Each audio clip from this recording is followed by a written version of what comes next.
Bismillahirrahmanirrahim. Assalamualaikum warahmatullahi wabarakatuh. Alhamdulillahirabbil alamin wassalatu wassalamu ala asyrafil anbiya'i wal mursalin wa ala alihi wa sahbihi ajma'in. Allahumma salli ala sayyidina Muhammad. Allahumma salli ala sayyidina Muhammad. Allahumma salli ala sayyidina Muhammad wa ala ali sayyidina Muhammad wa ba'du. Alhamdulillah, pertama dan selamanya syukur pada Allah Subhanahu wa taala kerana pagi yang berbahagia ini kita dibangunkan, diberikan kesempatan, diberikan peluang untuk mengerjakan ketaatan kepada Allah Subhanahu wa taala dan dapat kita bersama sekali lagi untuk kita membincangkan topik-topik yang menarik untuk kita bawakan khas kepada anda, menjawab persoalan-persoalan dari penonton. Di mana lagi kalau bukan ditanyalah ustaz, biar tahu jangan keliru. Dan pada hari ini tanggal 16 Disember 2020 bersamaan dengan 1 Jamadil Awal 1442 Hijrah, kita bersama untuk memberikan pencerahan kepada penonton-penonton dan kita nak kutip mutiara ilmu dari ahli panel bintang ilmuwan yang kita bawakan khas kepada anda semua. Dan pada hari ini kita bakal menyambung berkenaan dengan perbincangan fiqh solat. Kalau pada perjumpaan yang lepas kita dah mengupas berkenaan dengan surah Al-Fatihah yang mana kita dah rungkaikan satu persatu daripada sudut fiqhnya dan juga daripada sudut hikmah membaca surah Al-Fatihah tersebut. Dan pada hari ini kita bakal menyambung pada rukun yang seterusnya berkenaan dengan rukuk, i'tidal dan juga sujud.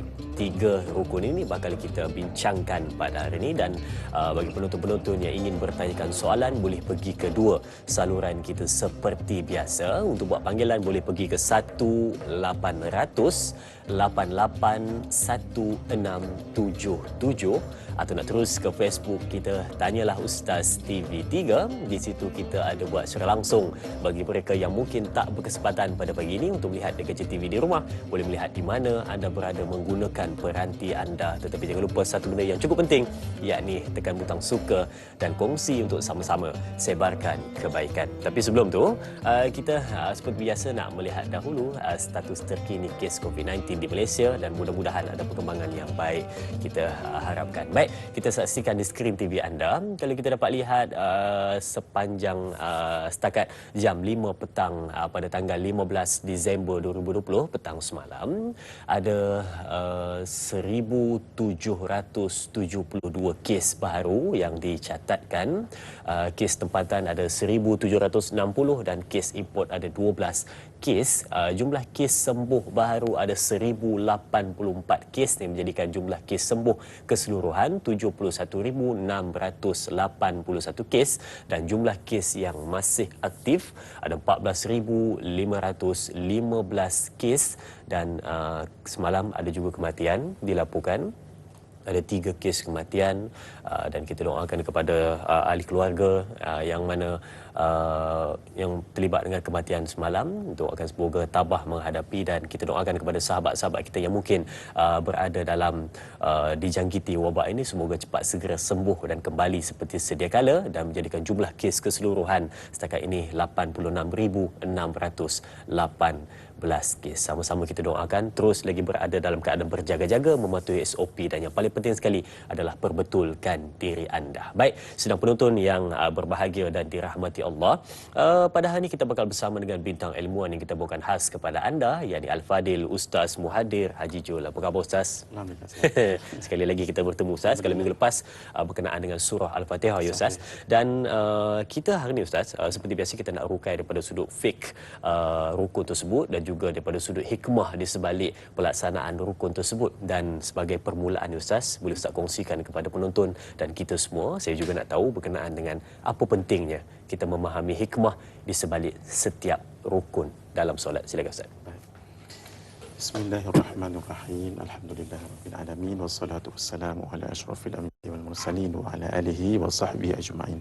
Khairu ma uhayikum bihi tahiyatul Islam wa tahiyatul Islami salam. Assalamualaikum warahmatullahi wabarakatuh. Wa marhaban bi wasiyati Rasulillah sallallahu alaihi wa alihi wa sahbihi wa baraka wasallam. Alhamdulillah, hari ini kita masih lagi bincangkan Ustaz Azrin tentang solat dan menarik tadi Al-Fadhil Ustaz Azrin tanya kenapa harus kita tahu hikmah Bukan sekadar kita tahu rukun, tetapi apa hikmah di sebalik rukun itu. Itu sangat penting sebab solat itu ada dua hakikat.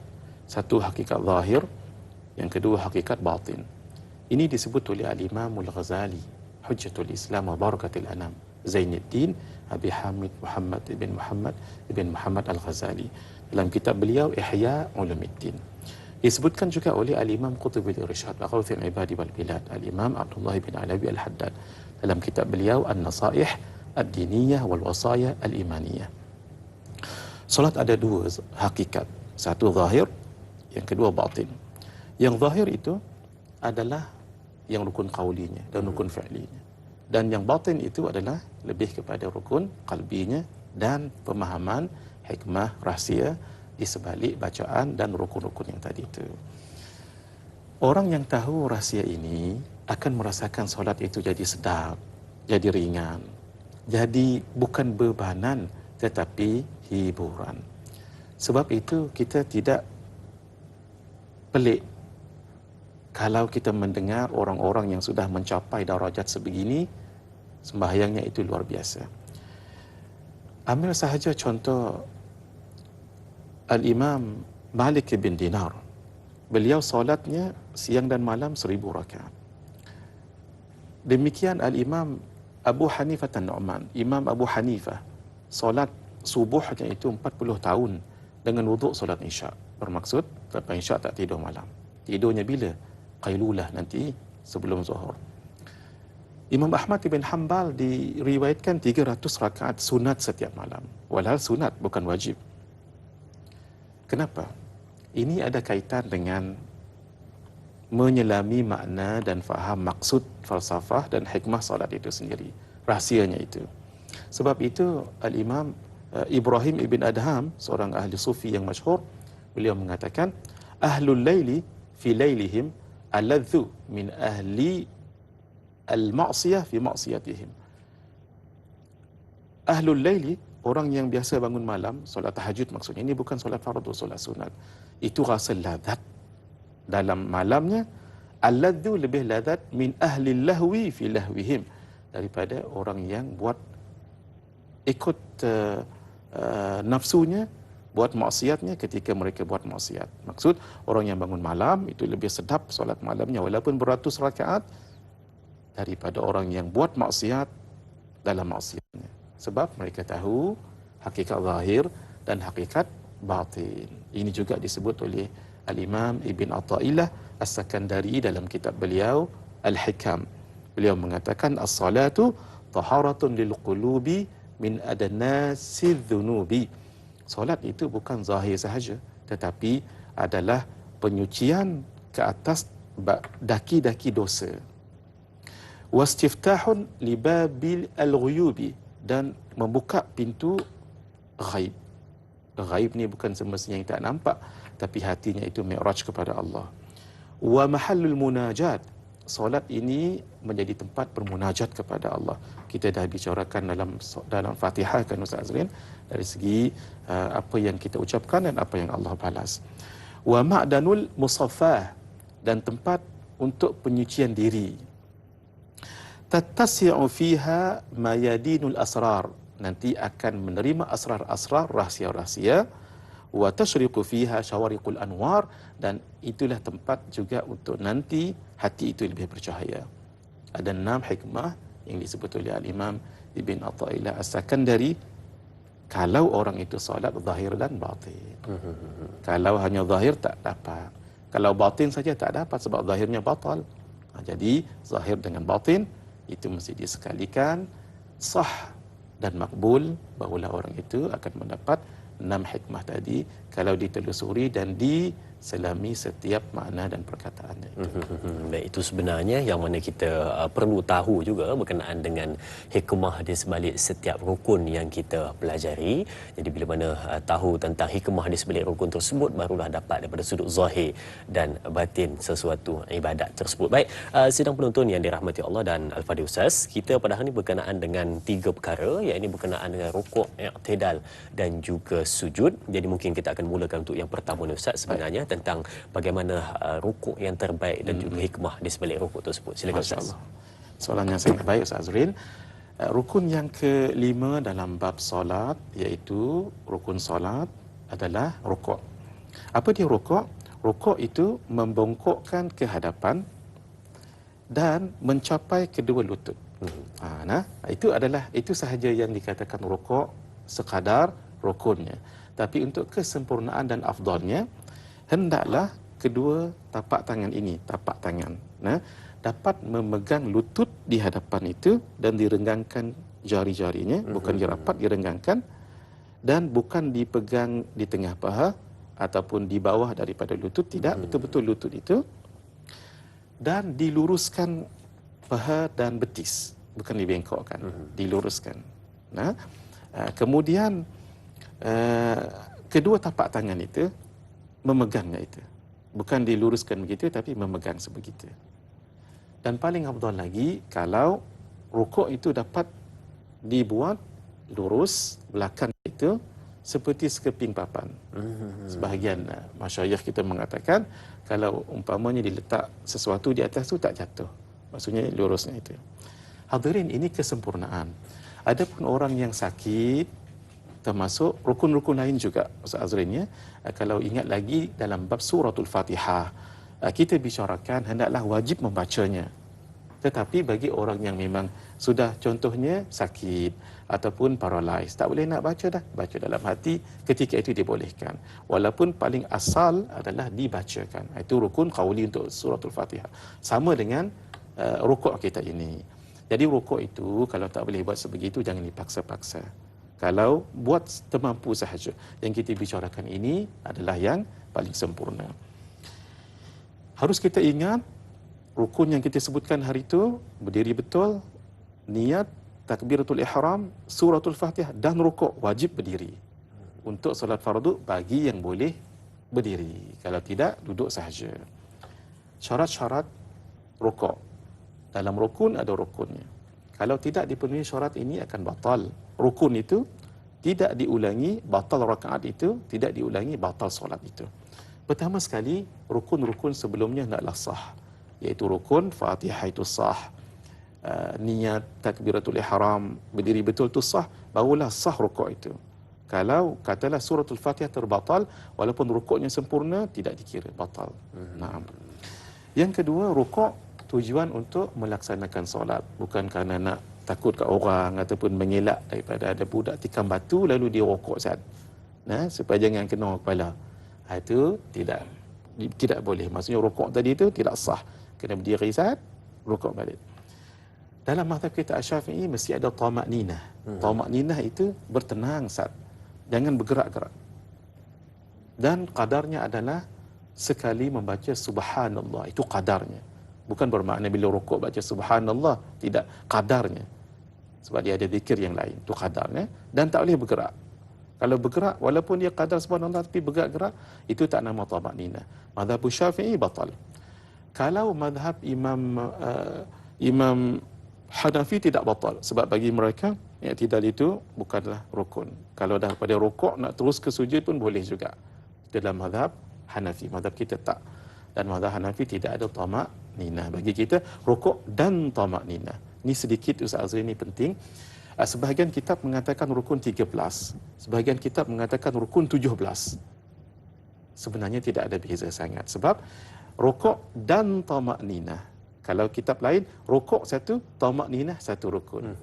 I'tidal dan tamak ninah, sujud dan tamak ninah, dan duduk antara dua sujud dan tamak ninah. Kan 4 tu. Jadi sebahagian kitab yang lain, tamak ninah tadi dia cerai satu-satu. Jadi hak 13 campur dengan 4, dia jadi 17. Dah gitu, tak ada beza mana. Yang terakhir, membongkokkan badan sehingga kedua tangannya dapat mencapai lutut. Itu adalah untuk kesempurnaan rukun pertama yang kita bicarakan. Dan jangan lupa untuk yang lelaki direnggangkan.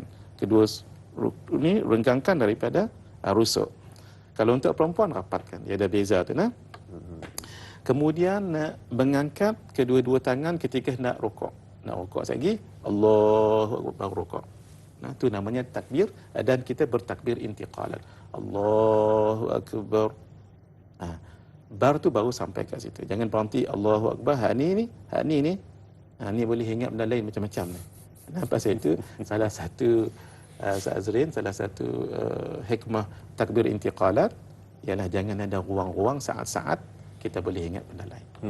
Baik, terima kasih Ustaz. Dan cantiknya ciptaan Allah Subhanahu Wa Taala bila mana rukuk itu letak sahaja tangan di bahagian lutut, memang pada sudut asalnya memang akan terus rata dan berbentuk 90 darjah Ustaz. Lebih kurang 90 memang akan cantik, tetapi ada di antara kita yang melebihkan sampai ke bawah, ada betul-betul tunduk sampai ke bawah, sampai ke lantai muka Ustaz.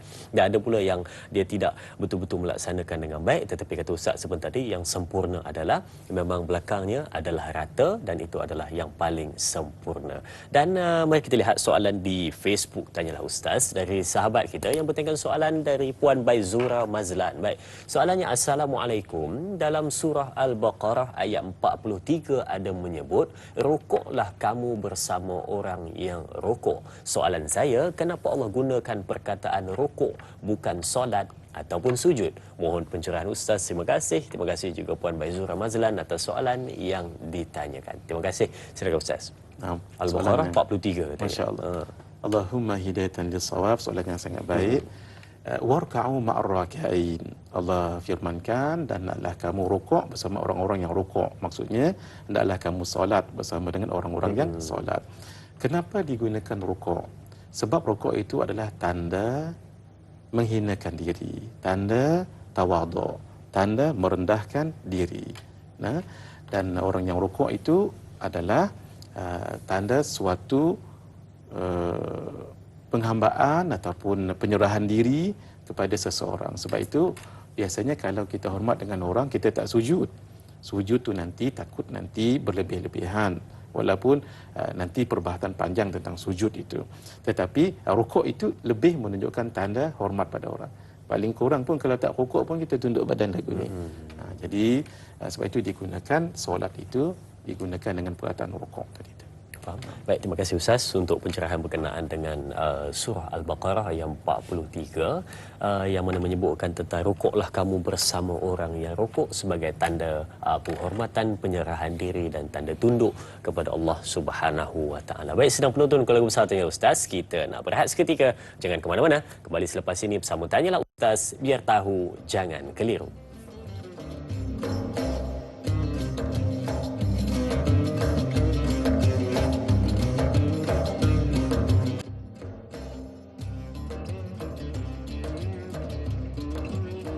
Baik, perbincangan kini diteruskan berkenaan dengan rukuk, i'tidal dan juga sujud. Baik, sedang penonton yang berbahagia dan dirahmati Allah, kita menyebutkan tentang perihal rukuk terlebih dahulu sebelum kita sambung dengan i'tidal dan juga sujud sebentar lagi. Baik, di awal-awal ni kita nak fokus berkenaan dengan rukuk terlebih dahulu dan kita nak lihat soalan di Facebook Tanyalah Ustaz TV3 dari sahabat kita, Puan Khadijah Hasan. Baik, Assalamualaikum. Soalannya, benarkah Ustaz, benarkah bagaimana jika semasa kita sujud tetapi tertukar dengan bacaan semasa kita rukuk? Apakah hukumnya Ustaz? Baik, terima kasih kepada Khadijah Hasan. Baik, dia kata Ustaz, bila mana dia rukuk dia tertukar baca yang sujud, tetapi bila mana dia sujud tertukar baca yang rukuk. Bacaan tu Ustaz tertukar, bukan rukunnya tertukar, bacaannya Ustaz. Silakan. Baik, soalan yang baik daripada Puan Khadijah. Bertukar bacaan. Bacaan yang tidak melibatkan rukun qauli tidak mengapa. Jadi kalaulah ketika rukuk membaca tasbih sujud dan sebaliknya ketika sujud membaca tasbih rukuk, itu tidak menjadi apa-apa. Maksudnya tidak memberi kesan pada solat. Batal tidak, makruh pun tidak, sebab dah tak perasan. Maka hukumnya begitu sajalah. Sebab itu nanti puan dan yang lain-lain itu, maaf ya, itu namanya lalai dalam solat. Lalai dalam solat yang, tapi bukan termasuk di dalam fawailul lil musallin alladzina hum an salatihim sahun. Tu bukan sahun, tu lain. Sahun tu bukan lalai tengah sembahyang tu teringat keluarga, teringat makanan, teringat ayak, selipar dan sebagainya, tak. Itu lain. Yang dikatakan sahun itu orang yang melalaikan solatnya, lalai sampai habis waktu. Itu Kalau tidak nanti ramailah yang termasuk di dalam ancaman itu, sebab manusia itu kan keruh hatinya jarang nak mendapat khusyuk. Tambah lagi kita bicarakan sekarang zahir dengan batin. Jadi nanti ketika lepas solat jangan berbicara, terus ingat ya Allah, tadi ketika solat lupa tadi ya Allah, terus astaghfirullahalazim. Itu baru sedap sebacaan kita tadi itu. Jangan istighfar itu sekadar di mulut sahaja. Astaghfirullahalazim. Tak. Sebab itu saya teringat Ustaz Azrin yang disebut oleh Rabi'atul Adawiyah. Beliau mengatakan di dalam kitab Tanbih Al-Muqtarrin, Al-Imam Sya'rani menyebutkan perkataan beliau. Rabi'atul Adawiyah, sebab beliau anak yang keempat, sebab itu disebut Rabi'atul Adawiyah. Beliau mengatakan istighfaruna yahtaju ila istighfarin. Istighfar kita tu perlu kepada istighfar lagi. Sebab di mulut je astaghfirullahalazim, aku mohon ampun pada Allah, tapi hati dok merancang lagi nak buat benda hak tak elok. Dia kena teli apa yang disebut dengan hati. Sebab itu bila sebut tu, ingat tadi tu terlupa pasal apa, tak ada baca jadi bertukar lagu tu. Astagfirullah. Jadi sedap. Ketika itu yakin dosa kita diampunkan oleh Allah walaupun sebanyak buih di lautan. Sebab bacaan dia lebih kurang saya dengan Azimi tu kadang-kadang yang tertukar tu. Sebab dia lebih kurang ya sedang penonton. Baik, Ustaz tadi masa di awal tadi Ustaz ada sebut berkenaan dengan mengangkat takbir sebelum rukuk, dan ada juga di antara kita yang habis je dia baca ayat lazim ataupun surah selepas Fatihah dia terus rukuk tanpa mengangkat takbir. Jadi yang mana satu yang betul, ataupun dua-dua boleh, ataupun bagaimana Ustaz? Baik. Silakan. Dalam boleh tidak boleh, dua-dua dibolehkan. Tapi yang lebih afdal hendaklah angkat tangan Allah, angkat tangan dan takbiratul ihram dan takbir intiqalan. Allahu akbar. Bermaksud yang lebih afdal Ustaz Azrin, angkat tangan dan takbir intiqalan. Tapi kalau tidak angkat tangan terus Allahu akbar sahaja pun boleh juga. Tapi kesempurnaannya, sunat hayahnya adalah angkat tangan dan takbiratul ihram. Harus kita faham hadirinnya yang dikatakan solat itu, kata Syekh Daud Al-Fatani dalam kitab beliau Munyatul Musalli, solat itu seperti manusia. Nyawanya itu adalah rukun. Kepala dan nyawanya itu adalah rukun. Orang tidak ada kepala akan meninggal. Sunat abadnya seperti anggota badan. Orang yang tidak ada anggota badan boleh hidup tapi kurang sempurna. Rambut-rambutnya, bulu-bulunya, mencantikkannya. Itulah sedia sunat hayah. Jadi sunat hayah tu jangan ditinggalkan sebab mencantikkan solat itu. Baik, terima kasih Ustaz. Dan sedang penonton yang berada di hadapan kaca TV sekarang, anda yang berada di hadapan kaca TV, kebiasaannya kita melaksanakan rukuk kita bagaimana? Adakah kita mengangkat takbir terlebih dahulu ataupun kita terus kepada rukuk? Dan yang sempurna, kata Ustaz sebentar tadi, kita mengangkat takbir terlebih dahulu barulah kita laksanakan dengan rukuk. Kalau sebelum ni kita terlupa untuk perkara itu, maka selepas ini kita perbaiki dan cantikkan supaya bukan sekadar sah tetapi makbul, diterima oleh Allah Subhanahu wa taala, dan yang paling penting adalah kesempurnaan ibadat itu dijaga pada setiap rukun yang dilaksanakan. Baik, sedang penonton yang dirahmati Allah, dan tadi Ustaz, Ustaz selingan sikit Ustaz. Tadi pun kita ada sebut berkenaan dengan Ustaz angkat takbir tadi, bila mana sebelum rukuk nak pergi kepada sujud, bangun daripada sujud tu Ustaz, ada orang setiap orang kata apa, setiap rakaat dia angkat takbir balik, selesai sujud naik balik ke atas, dia akan angkat takbir setiap kali rakaat. Jadi adakah setiap kali rakaat ataupun ada sesetengah rakaat saja Ustaz? Mungkin sedikit tambahan pada info tu Ustaz. Silakan. Ini ketika nak bangkit daripada sujud yang kedua dan ke rakaat yang seterusnya, tidak diangkat tangan dan tidak diangkat tangan keseluruhan setiap kali sujud, kecuali selepas tahiyat awal. Mana-mana solat yang ada tahiyat awal, barulah diangkat selepas itu. Iaitu solat apa? Solat yang lebih 2 rakaat, iaitu solat maghrib dan solat maghrib, solat zuhur, solat asar dan solat isya. Kan lebih 2 rakaat tu. Jadi setelah tahiyat awal, barulah angkat Allah. Ada 2 pendapat.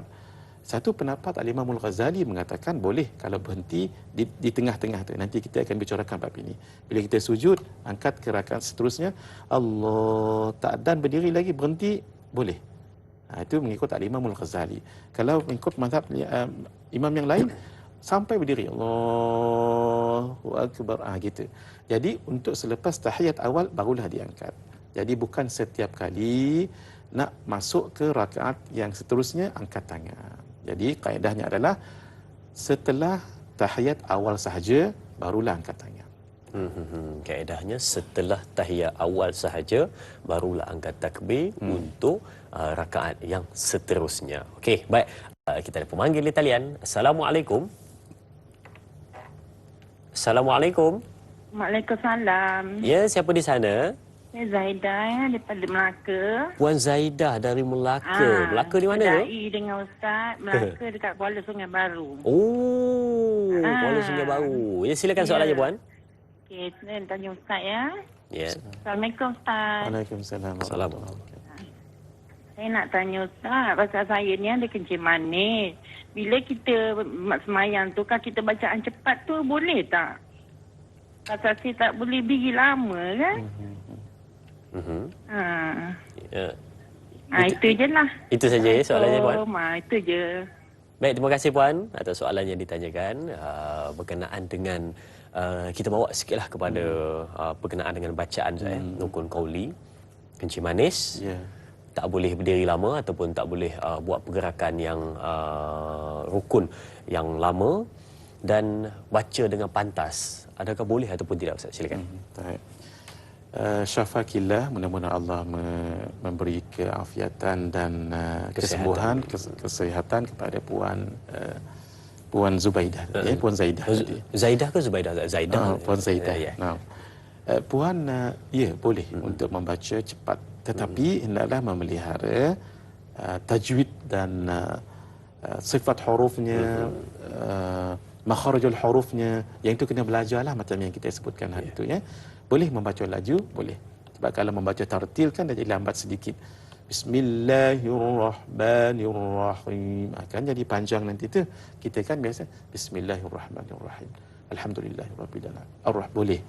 Bacaan hadar, tetapi hendaklah dijaga sebutannya itu semampu mungkin. Semampu mungkin. Bukanlah bermakna kena ikut cara Arab, tidak juga. Yang penting ini tolong diingatkan, hendaklah kita talaqi di hadapan guru yang pandai. Katalah anak kita itu pandai tajwid, dia juga guru kita, bertalaqi. Sebab nanti kalau kita talaqi dan bacaan salah, dah talaqi dah, dimaafkan. Yang tak bolehnya tu terus tak belajar. Gitu ya. Jadi dibolehkan Puan, silakan, tetapi hendaklah menjaga sebutan, menjaga makhraj huruf, sifat huruf, dalam arti kata menjaga tajwid. Boleh dibaca dengan laju tetapi menjaga sifat huruf dan tajwid itu yang paling penting untuk dijaga. Walaupun laju tetapi cara bacaan kenalah dalam keadaan bacaan yang betul. Baik, sidang penonton yang dirahmati Allah, keluarga besar Tanyalah Ustaz, memang akan jadi kebiasaan kita ni akan seketika terlupa ataupun lalai dalam solat. Itu menjadi kebiasaan tapi jangan dibuat selalu. Tetapi ada di antara kita Ustaz yang mana bila mana dia ni lalai dalam solat, dia lepas saja baca surah selepas Al-Fatihah, lalai macam mana tak tahu Ustaz, macam Ustaz sebutlah lagu mana tak tahu kan, dia terus sujud Ustaz. Ada Ustaz pernah berlaku, dia terus sujud Ustaz. Bila mana dia sujud baru dia teringat, tadi tak rukuk. Adakah dia kena bangun buat rukuk ataupun bagaimana Ustaz? Itu persoalan dia. Jangan-jangan berlaku tapi pernah berlaku Ustaz. Masya-Allah. Sehingga kalau berlaku kita pun tak tahu bagaimana. Soalan ini sangat praktikal. Mungkin tak berlaku pada kita tapi berlaku pada orang lain. Dia raplah dia. Betul, saya ingat. Lepas baca suratul Fatihah tu Allah panjang, Allah tu terus sampai ke sujud. Dia buat macam sajadah tak? Macam sajadah. Kalau surah As-Sajadah itu dibolehkan ya. Dan sujud sajadah itu dibolehkan. Apa yang harus dia buat ketika dia sujud? Hendaklah dia memberhentikan sujud itu dan hendaklah dia qiyam semula. Dan ketika itu tidak perlu lagi membaca surah Al-Fatihah dan surah, terus saja rukuk. Gitu. Jadi apa-apa yang terkhilaf ataupun terlupa sebelumnya boleh digostan balik, boleh dikembali balik. Tapi jangan berdiri itu rukuk lagu tu, tak boleh. Dia berdiri saat baru rukuk. Jangan daripada sujud tu dia mula rukuk badan dia rukuk. Elok lagu tu je dia kena qiyam dulu dan rukuk. Gitu. Okey, itu cara penyelesaian pada masalah yang ditanyakan sebentar tadi. Bila mana terlupa untuk rukuk pada mana-mana rakaat ataupun terus pergi kepada sujud, maka bangun kembali, qiyam itu kuncinya, qiyam dulu, qiyam. barulah rukuk balik, dan nanti kena buat sujud sahwi. Ya, sunat sujud sahwi. Sunat sujud sahwi di akhir nanti. Baik, kita ada satu lagi pemanggil di talian. Assalamualaikum. Waalaikumsalam warahmatullahi wabarakatuh. Da'i Azrin dan Ustaz Muhadir Jul. Saya Umar Abdul Majid dari Felda Cini Timur 3 Pekan Pahang. Assalamualaikum Ustaz dan Da'i. Waalaikumsalam warahmatullahi wabarakatuh. Ya Tuan Umar Abdul Majid, apa khabar? Baik, alhamdulillah warga saya orang di sini ya. Di sana tu Alhamdulillah. warga saya. Baik, soalannya Tuan. Ya, soalan saya begini Ustaz. Kadang-kadang kita tengok orang sembahyang Ustaz ni, bila habis dia baca surah mesti angkat tangan nak rukuk. Lepas itu rukuk kan, sujud kan, nak bangun lagi kan, angkat tangan lagi. Soalan saya Ustaz, apakah hukum sebenar mengangkat tangan ni? Kadang-kadang saya tengok orang angkat tangan sampai lewa je. Buat apa, pusing-pusing je tangan tu. Macam kata sakit tangan jadi buatnya. Apakah hukum sebenar kita mengangkat tangan setelah peralihan tu Ustaz? Wajib ke, sunat ke, apa ke? Ni kadang-kadang, yelah orang nak cepat pun angkat tangan tu ikut sempat je. Ni, apakah syarat-syarat dia untuk angkat tangan sampai ke telinga ke? Macam mana ke? Sebelum kita rukuk, sebelum kita bangun daripada sujud tu. Itu soalan saya Ustaz dan Da'i. Terima kasih banyak Ustaz dan Da'i. Assalamualaikum. Waalaikumsalam warahmatullahi. Terima kasih Tuan Omar. Dan sebenarnya Tuan Omar tanya berkenaan dengan takbir intiqalat, perubahan di antara rukun. Jadi macam mana syaratnya Ustaz? Adakah boleh biasa-biasa ke bagaimana, ataupun bunyi saja ke, tetapi kena macam takbiratul ihram juga Ustaz? Silakan Ustaz. InsyaAllah. Syukran jazilan Al-Fadhil Ustaz Omar daripada Pahang. Beliau selalu bertanya soalan yang baik-baik dan selalu concern, selalu untuk kita memperhatikan dan kita dari tak kenal Felda Cini sampai kenal Felda Cini. Alhamdulillah, alhamdulillah. Soalan beliau pun bernas ya. Sebagai suatu concern supaya kita jangan solat sambil lewa seberono sahaja. Yang beliau tanyakan tadi, Al-Fadhil Ustaz bertanya tentang mengangkat tangan dan takbir tadi kan Ustaz Azrin. Mengangkat tangan selepas daripada rukun itu yang kita lakukan, hukumnya adalah sunat. Sunatnya pula sunat hay'ah. Maksudnya sunat yang tidaklah berat. Kalau surah Ab'ad itu berasal dari perkataan ba'dun. Ba'dun maksudnya sebahagian. Kuatnya sunat Ab'ad itu, dia seolah-olah seperti sebahagian daripada rukun. Sehingga kalau tertinggal, sengaja tak sengaja, adalah sujud sahwi. Itu namanya sunat Ab'ad. Hay'ah ni sebagai satu yang mencantikkan. Walaupun mencantikkan, kita jangan sambil lewa macam disebut oleh Al-Fadhil Ustaz Omar tadi tu. Jadi, bila selepas membaca suratul Fatihah dan bacaan, diangkat tangan. Dan jangan sambil lewa gitu sahaja. Yang paling afdalnya adalah diangkat setentang dengan daun telinga ni. Daun ni panggil. Anak telinga. Anak telinga. Setentang. Walaupun tak touching tak apa. Kalau kita sekolah rendah dulu lah Azrin, ingat lagi saya. Ustaz kata hang kena boh tang ni. Baru sedap rasa. Kita pun biasa kena lagu ni. Tapi sebenarnya guru kita nak bagi tahu, Ustaz kita nak bagi tahu biar sempurna. Kalau begini saja pun tak mengapa, sebab ada riwayat yang mengatakan khudwa mankibai, iaitu sebaris dengan ini dia, dengan bahu. Paling afdal sebegini. Dan dengan tenang sampai sahaja, angkat sahaja terus Allah, takbir intiqalat tadi. Allahu Akbar, dah terpacak 90 darjah. Kalau bolehlah, hati yang paling bagus, supaya jangan ada ruang-ruang itu terisi dengan ingat benda lain. Tapi kena diperhatikan. Sama juga ketika nanti nak i'tidal. Sami Allahu liman hamidah. Boleh kalau tak angkat tak apa, sebab dia sunat hay'ah. Tapi sunat tu ogil. Kalau orang biasa mengatakan sunat itu apa? Ma yuthabu fa'iluhu wa la yu'aqibu tarikuhu. Sesuatu dibuat dapat pahala, tinggal berdosa. Tapi kalau orang sufi, orang ulul albab, mereka mengatakan tinggal buat dapat pahala, tinggal rugi. Itu biasa dia. Jadi kita jangan rugi. Biasa setiap sunat itu nilainya sangat besar di sisi Allah.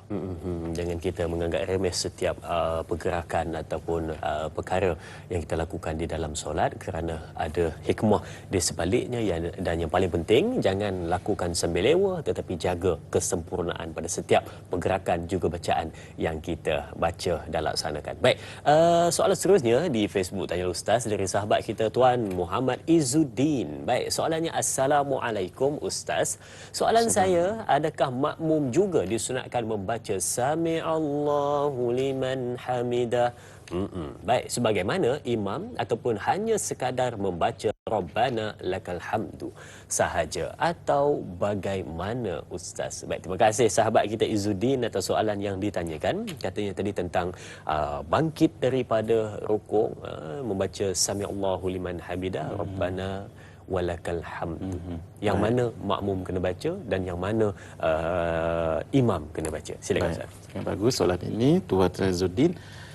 Kalau mazhab kita Asy-Syafi'i, jumhur mazhab kita Asy-Syafi'i mengatakan makmum tidak perlu membaca Sami Allahu liman hamidah.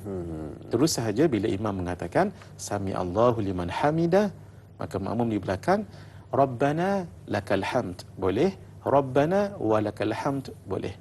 Bagus lagi kalau ditambah belakang mil'us samawati wa mil'ul ardi wa mil'u ma syi'ta min syai'in ba'd. Itu paling bagus.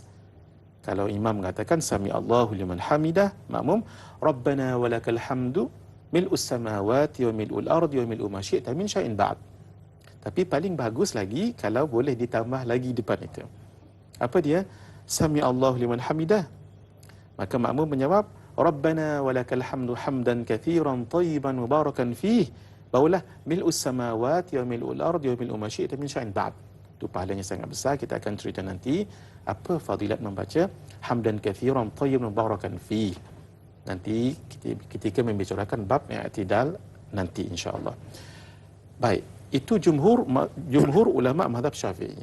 Tetapi ini unik juga Ustaz Azrin. Kenapa? Imam Syafi'i sendiri mengatakan boleh membaca Sami Allah liman hamidah. Boleh makmum. Kalau imam mengatakan Sami Allah liman hamidah, boleh makmum kata Sami Allah liman hamidah, olah Rabbana walakal hamd. Syafi'iyah, ulama-ulama Syafi'i mengatakan terus sahaja tak perlu Sami Allah liman hamidah. Tapi kata Imam Syafi'i sendiri, aku menyukai untuk menyebut Sami Allahu liman hamidah diulang lagi. Baik, terima kasih Ustaz. Dan sidang penonton, jangan ke mana-mana. Kita nak berehat seketika. Kembali selepas ini bersama Tanyalah Ustaz, biar tahu, jangan keliru.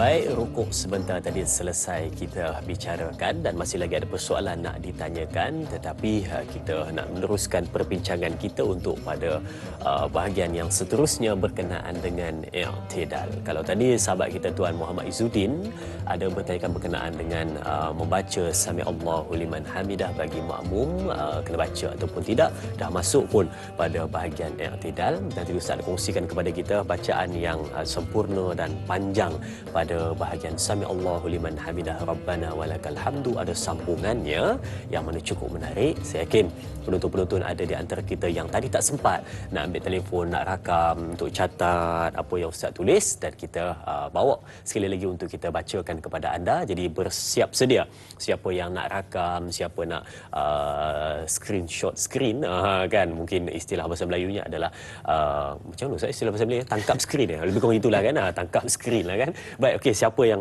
nak rakam boleh sebentar lagi Ustaz akan bacakan sekali lagi untuk anda semua. Jadi bersiap sedia untuk mendengarkan bagaimana bacaan yang Ustaz kongsikan kepada kita sebentar tadi. Silakan Ustaz untuk bacaan tersebut. Silakan. Baik. Bismillahirrahmanirrahim. Untuk bacaan i'tidal cukup dengan i'tidal sahaja sebenarnya, tetapi bila dengan bacaan itu menjadi sunat hay'ah. Jadi ketika imam membaca sami Allahu liman hamidah, maka makmum di belakang sunat untuk menjawab Rabbana walakal hamdu, cukup.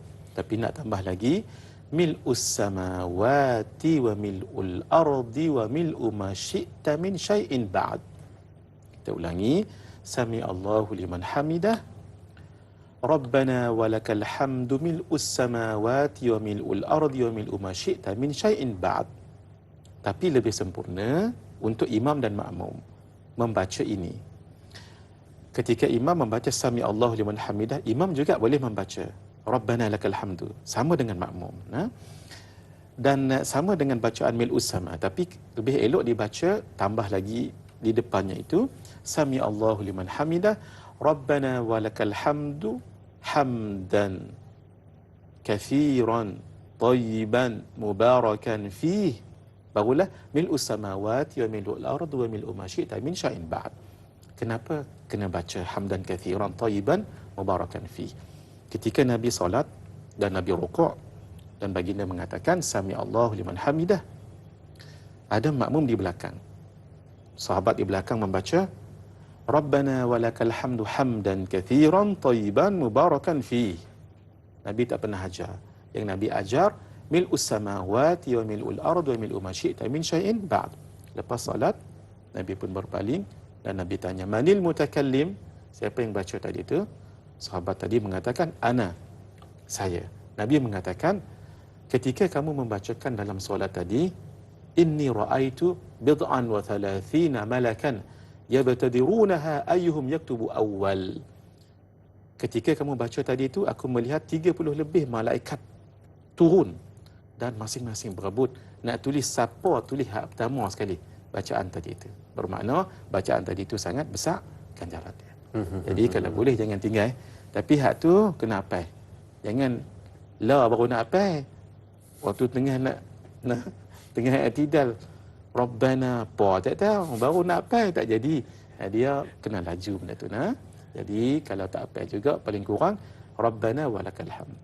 Paling bagus mil'us samawati wa mil'ul ardi wa mil'u ma syi'ta min syai'in. Paling bagus Rabbana walakal hamdu hamdan katsiran thayyiban mubarakan fih.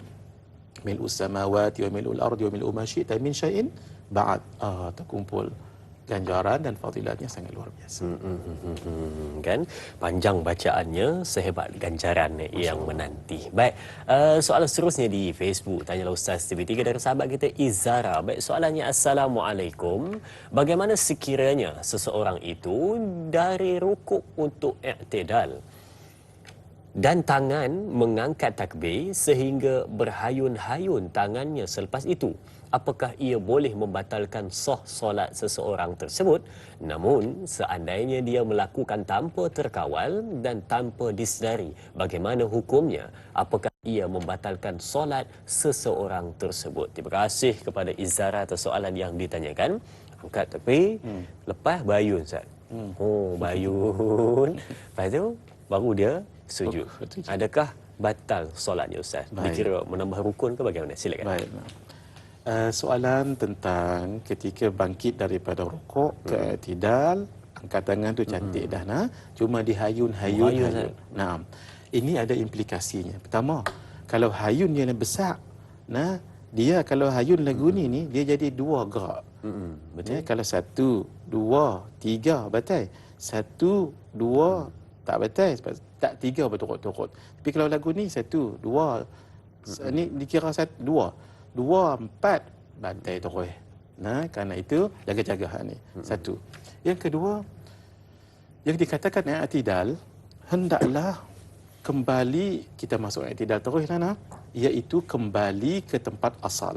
Kalau mula-mula tadi orang tu solatnya berdiri, dia boleh solat berdiri, yang dikatakan i'tidal dia kembali berdiri seperti asal setelah rukuk. Kalau dia solat dalam keadaan duduk umpamanya sebab dia sakit, dia adalah duduk seperti asal. Kalau seperti asal tidak bergerak-gerak. Jadi bila sudah sami Allahu liman hamidah, jangan bergerak-gerak. Kalau bergerak begini itu tak nama i'tidal. Walaupun asalnya ini adalah hai'ah sahaja. Dalam i'tidal tu kan kita kan mula-mula qiyam tadi tu. Jadi kalau dia begini, walaupun kecil ni tak membatalkan solat ni. Terus dia sujud, maka batal i'tidal dia. Kenapa? Sebab i'tidal tu maksudnya kembali asal yang tadi tak bergerak-gerak begitu. Jadi jaga-jaga tu hendaklah i'tidal paling kurang sat. Subhanallah pun tak apa. Baru tak lagi nak gerak lagu tu. Tu cerita lain lah. Cerita kurang afdal tu cerita lain.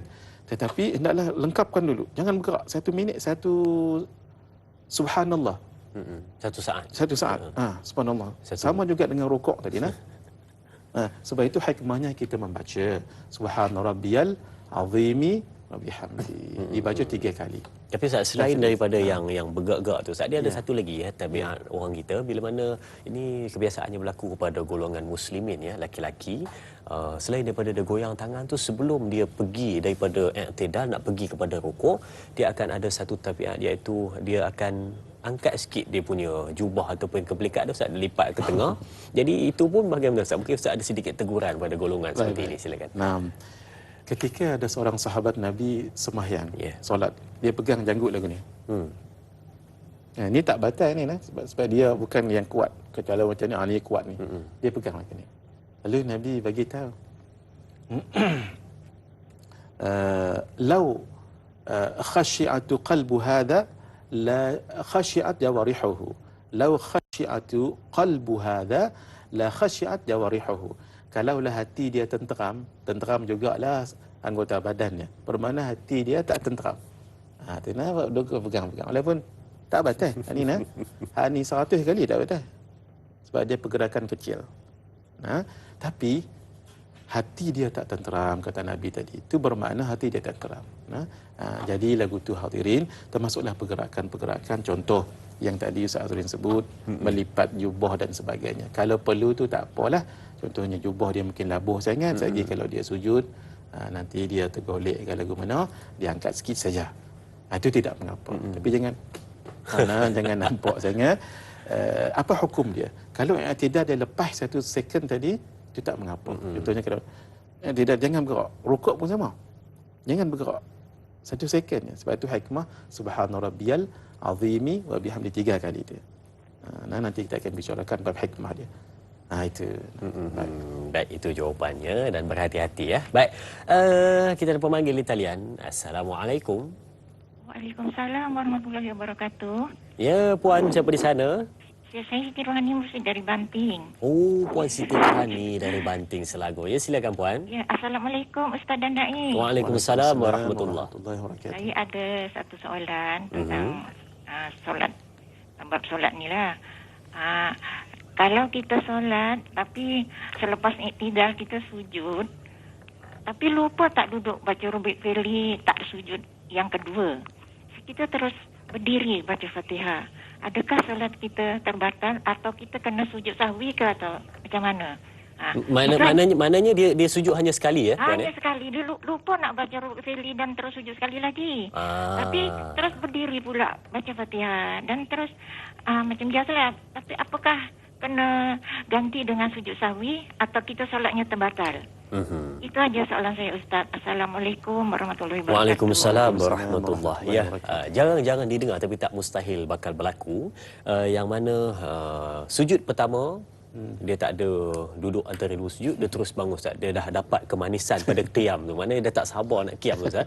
Jadi dia terus bangun, maknanya dia hanya sujud sekali saja, Ustaz. Batal ataupun dia boleh turun balik untuk sambung sujud yang kedua. Bagaimana, Ustaz? Baik.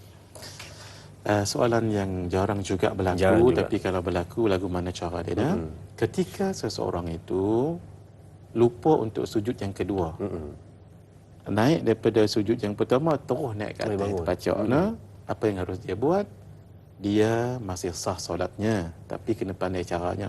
Macam mana? Kembali balik untuk duduk. Maksud kata ketika dia berdiri tadi tu, jangan terus Allah batal sembahyang, usalli semula, tak perlu. Kena pula rakaat yang keempat, kan jadi letih dibuatnya. Jadi ketika berdiri tadi tu, Allah lupa kata, jangan sebut di mulut batal. Jadi lupa lah mati. Turun balik tu jangan sujud balik. Turun untuk duduk antara dua sujud. Barulah ketika itu membaca Rabbighfirli warhamni wajburni sampai habis, barulah sujud macam biasa.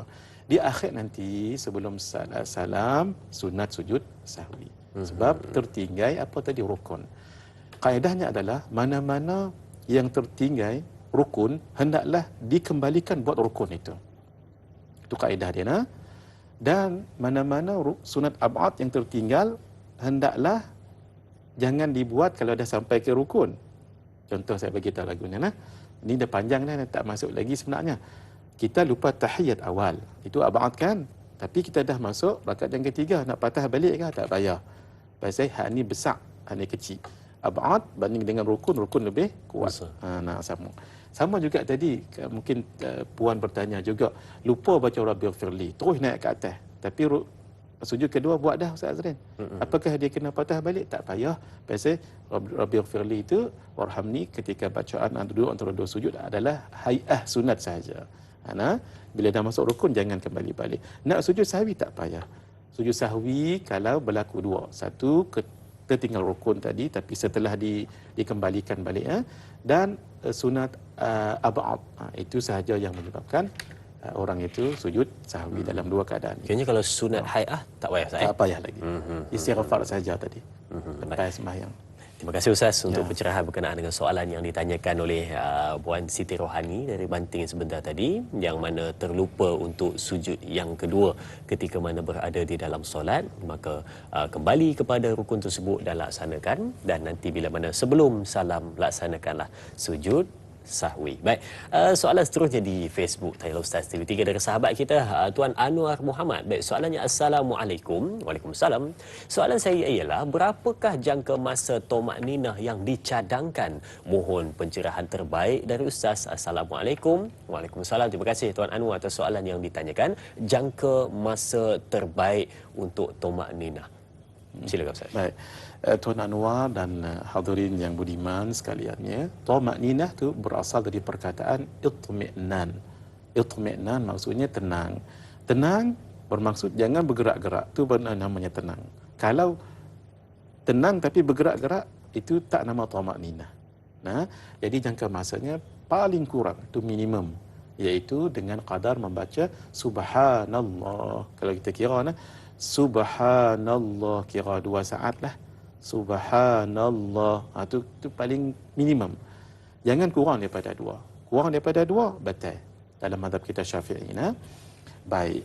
Itulah tujuan tadi kita membaca dalam bacaan-bacaan sunat ketika rukun tadi tu. Rukuk ada bacaannya, i'tidal ada bacaannya. Kita sambung sedikit hadirin supaya lebih lengkap tentang i'tidal.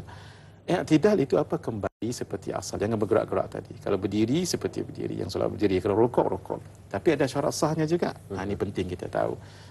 Satu, rukun sebelumnya sah. Rukun sebelumnya adalah sah. Yang kedua, i'tidal kerana nak melaksanakan rukun solat. Bukan i'tidal kerana ada orang lalu kat depan, takut berlanggar, dia pun berdiri lagi terus. Itu tak boleh. Kena ada tumakninah dalam mazhab kita Syafi'i. Badan tegak tidak memadai jika seperti orang sedang rukuk, kecuali dia sleep disk ke ataupun penyakit ke. Tidak panjang lebih kadar baca doa sunat dan Al-Fatihah. Kalau dia berdiri tu sampai kata Fatihah pun lepas, itu membatalkan solatnya. Tapi boleh juga sedikit panjang nanti di akhir solat ketika nak membaca kunut ratibah. Apa dia kunut ratibah? Kunut solat subuh itulah. Allahumma hdina fi man hadait, ataupun kunut nazilah yang kita baca sekarang pun tak apa ketika dilanda COVID macam ni. Kita baca Allahumma inna naj'aluka fi nuhuri a'daina wa na'udzubika min shururihim. Allahumma baddid syamlahum wa fariq jam'ahum wa shattit kalimatahum wa zalzil aqdamahum wa sallit alaihim kalaman min kilabik ya qahhar ya jabbar.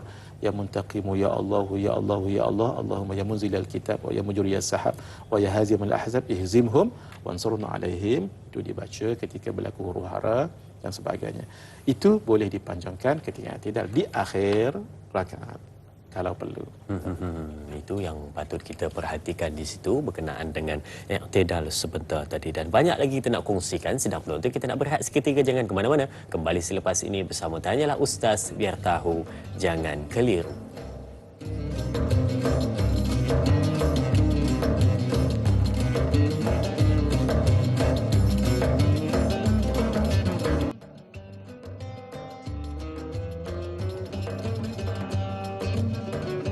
Alhamdulillah kita bertemu kembali. Terima kasih dan terima kasih diucapkan kepada semua penonton setia Tanyalah Ustaz, biar tahu jangan keliru, yang menanti perbincangan kita sehingga ke penghujungnya. Bersiap sedia dengan buku nota dan juga pen di tangan untuk mencatat segala yang Ustaz kongsikan kepada kita. Dan yang paling penting, kita dapat mengubah ibadat kita pada hari ini supaya menjadi lebih baik dan sempurna, bukan sekadar sah tetapi diterima oleh Allah Subhanahu wa taala. Baik, kita nak meneruskan perbincangan kita berkenaan dengan i'tidal. Sujud belum lagi masuk. Jadi siapa yang ada nak bertanya soalan berkenaan dengan sujud, boleh tulis di ruangan komen Facebook kita ataupun buat panggilan di ruang pertanyaan panggilan.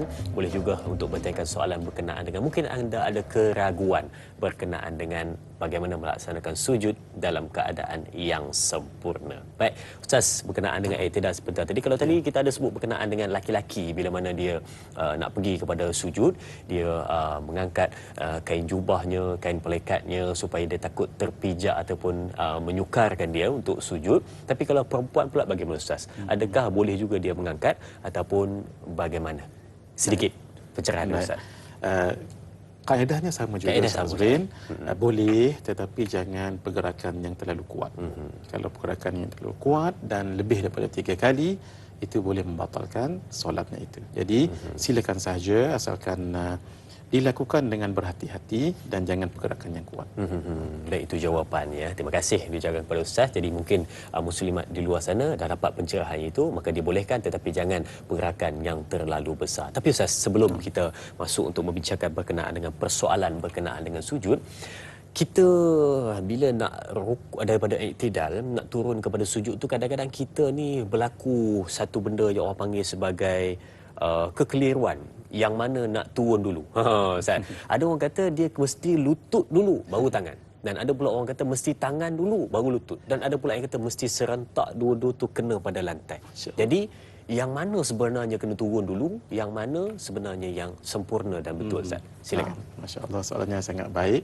Ini melibatkan istidlal, cara memahami hadis. Dua-duanya betul, Ustaz Azrin. Sebab itu ada 2 pendapat ulama. Satu pendapat jumhur, satu lagi pendapat yang tidak jumhur.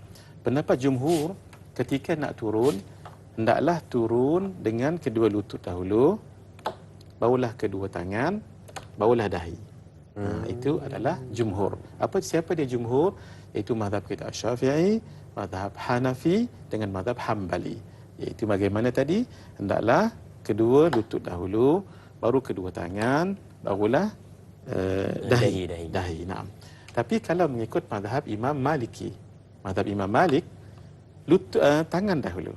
Jadi bila kita nak turun tu, maaf kita ni Ustaz, nak turun, tangan dulu, tangan dulu, baru lutut lagi, barulah yang itu.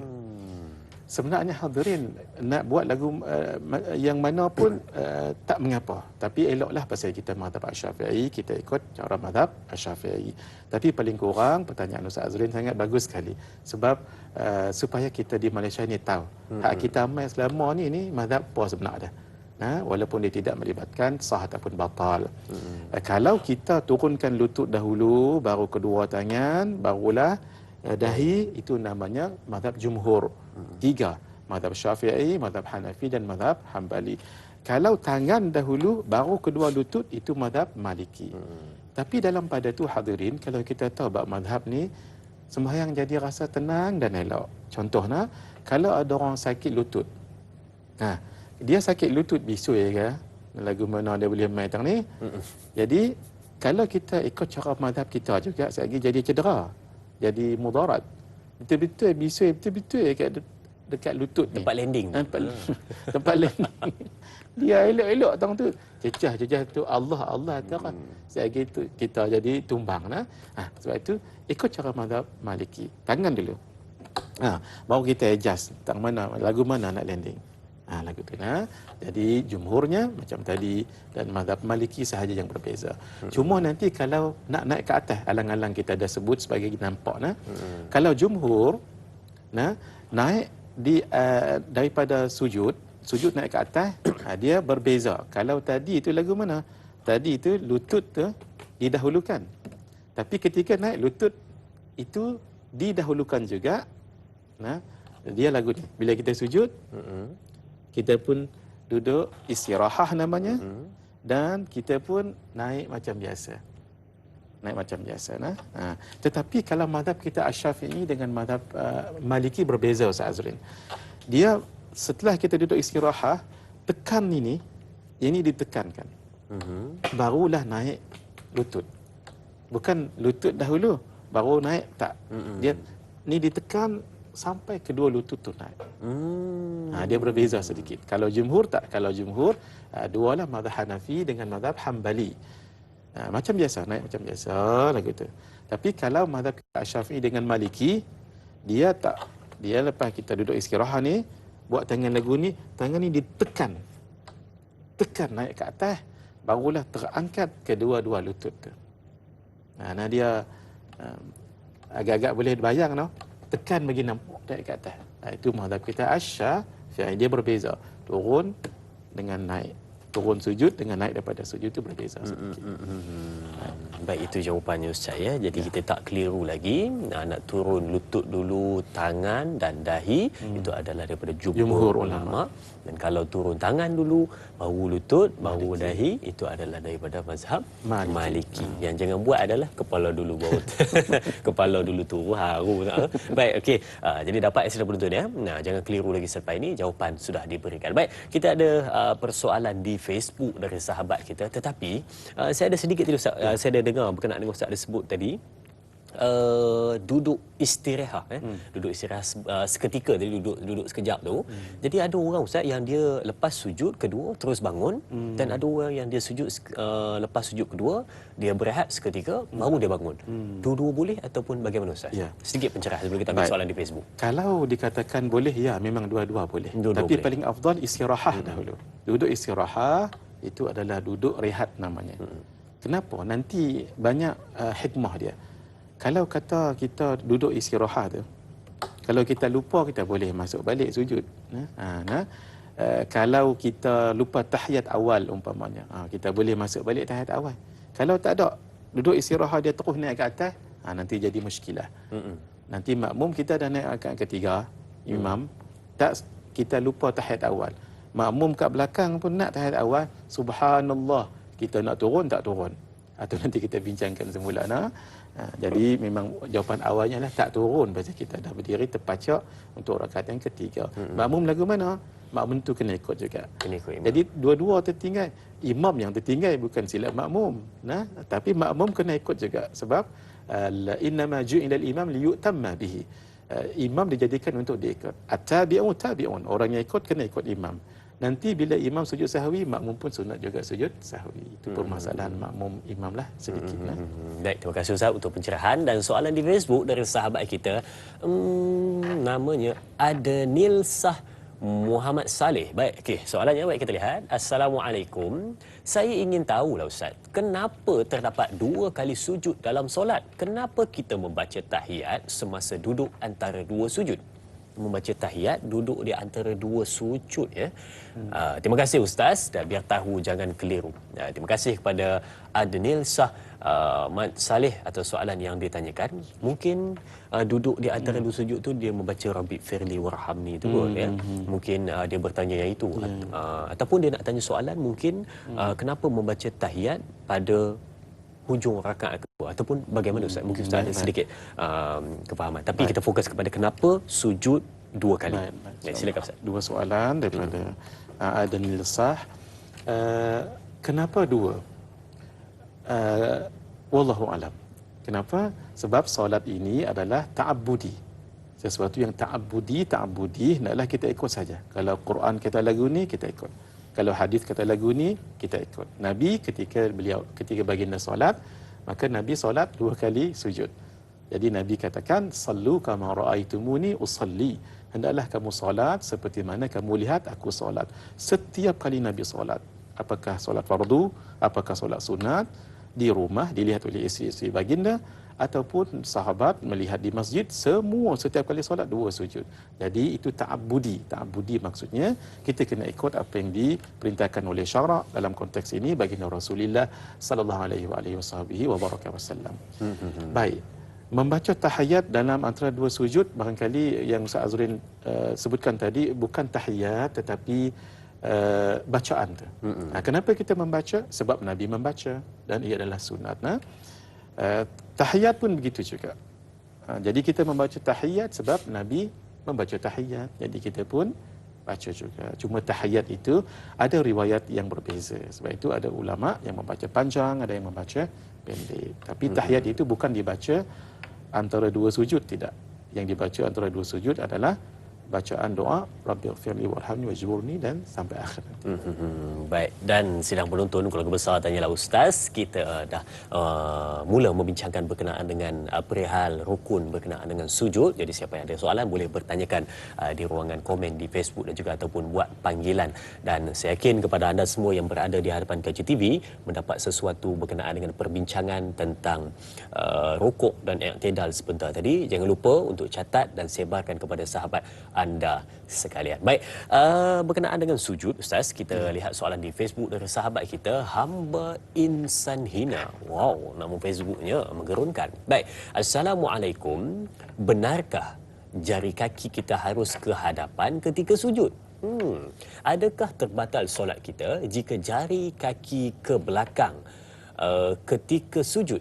Itu sahaja soalan saya. Terima kasih. Assalamualaikum. Waalaikumsalam warahmatullahi. Terima kasih Tuan atas soalan yang ditanyakan berkenaan dengan waktu sujud, jari kaki kena ke depan katanya, kan? Dia letak gitu saya.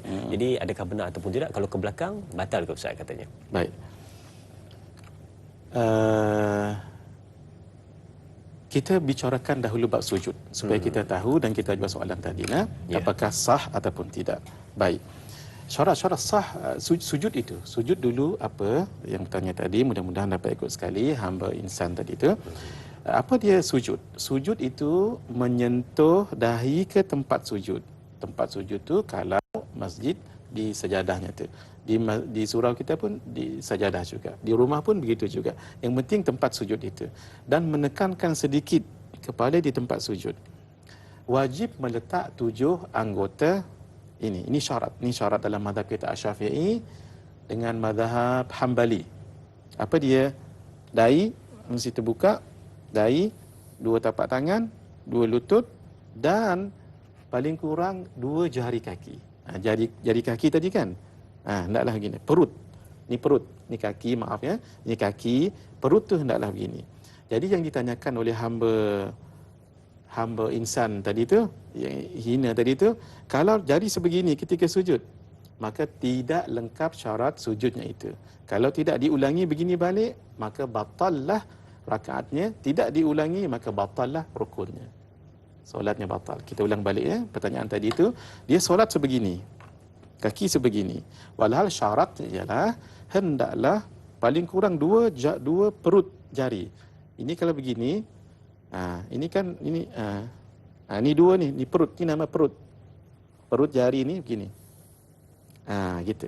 Tak semestinya dengan 5 perut tu ditekan, tak mungkin. Mesti ada satu yang akan naik. Apa dia jari anak jari tu.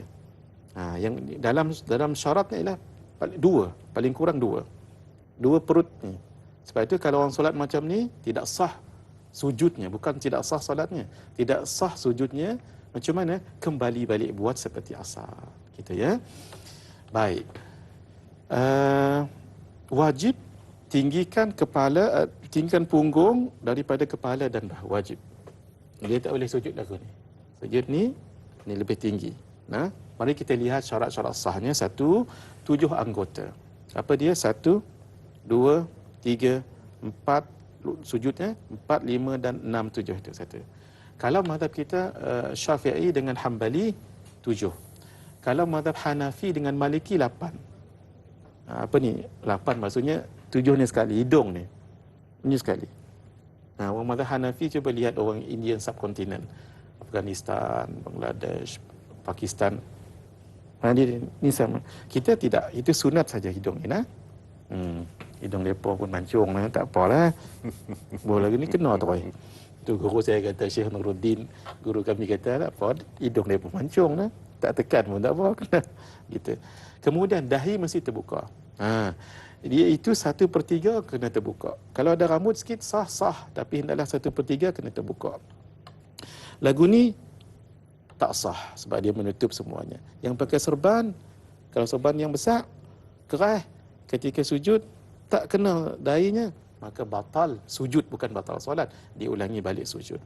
Kepala ditekankan sedikit, tujuannya adalah untuk rukun solat. Tidak sujud di atas sesuatu yang bergerak. Tolong diingat sama-sama.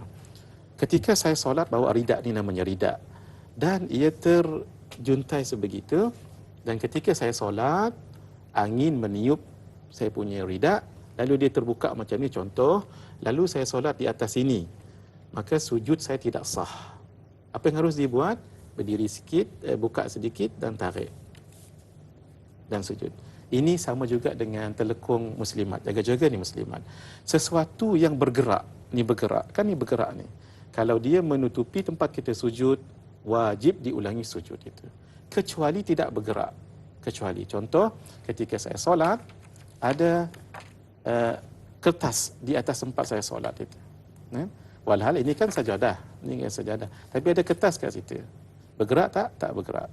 Dan ini juga adalah dinamanya tempat sujud, tidak jadi masalah. Ataupun kalau ridak saya terlalu panjang. Panjang betul-betul. Kalau dia panjang tapi tak pernah orang guna lah. Kalau panjang saya tak bergerak ni, boleh sujud teng ni? Hukumnya adalah boleh. Tapi hal tu jarang orang guna.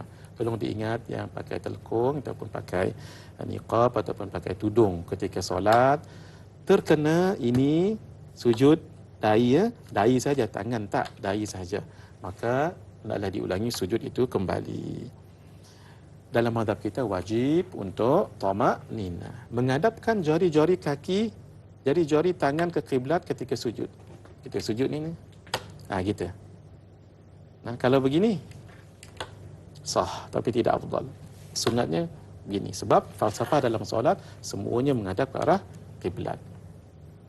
Dan anak-anak jari pun menghadap ke kiblat juga. Sebab itu kita buat gini, anak-anak jari. Tapi dua perut jari itu wajib kena.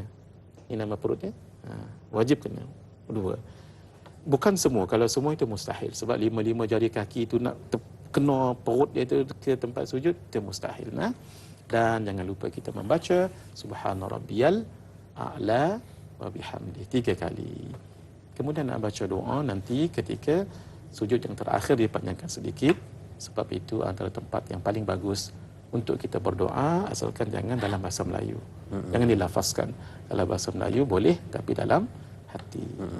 Mungkin ada sedikit teguran bagi mereka yang selalu meletakkan pergelangan tangan, Ustaz. Pergerakan tangan. Dia terus letak begitu, Ustaz. Dia patut gini saja, tapi letak gitu. Masya Allah. Sedikit, Ustaz. Nabi pernah sebut tu, Ustaz Azrin. Nabi mengatakan, janganlah kamu solat seperti, maaf ya, anjing. Begitu, solat anjing kan begitu tangan dia. Gitu, jangan gitu. Batal tak batal? Tak batal. Tak batal, tapi tidak sempurna. Sebab itu kita kalau muslimat dirapatkan, kalau muslimin direnggangkan. Jangan sembahyang seperti keadaan anjing tadi itu. Itu Nabi sebut. Baik, pencerahan yang mantap Ustaz sebentar tadi membincangkan tentang perihal bagaimana sujud yang sempurna dari bahagian dahi sehinggalah ke jari kaki, diuraikan satu persatu bahagian-bahagian sujud, jadi patutlah dijaga dengan sempurna kerana setiap perkara yang kita lakukan menjamin kesempurnaan pada bahagian solat kita, insya-Allah. Baik, sedang penonton yang dirahmati Allah, bila mana kita menyebut kembali tentang awal tadi tentang rukuk, tentang i'tidal dan juga tentang sujud, masih lagi kita bincangkan. Saya yakin anda semua dapat sesuatu dan jangan lupa untuk berikan manfaat-manfaatnya kepada sahabat anda semua, dan banyak lagi kita nak kongsikan, tetapi kita berakhir di sini dahulu di TV3 untuk ikuti sambungan 30 minit di TV9. Teruskan menonton Tanyalah Ustaz, biar tahu jangan keliru.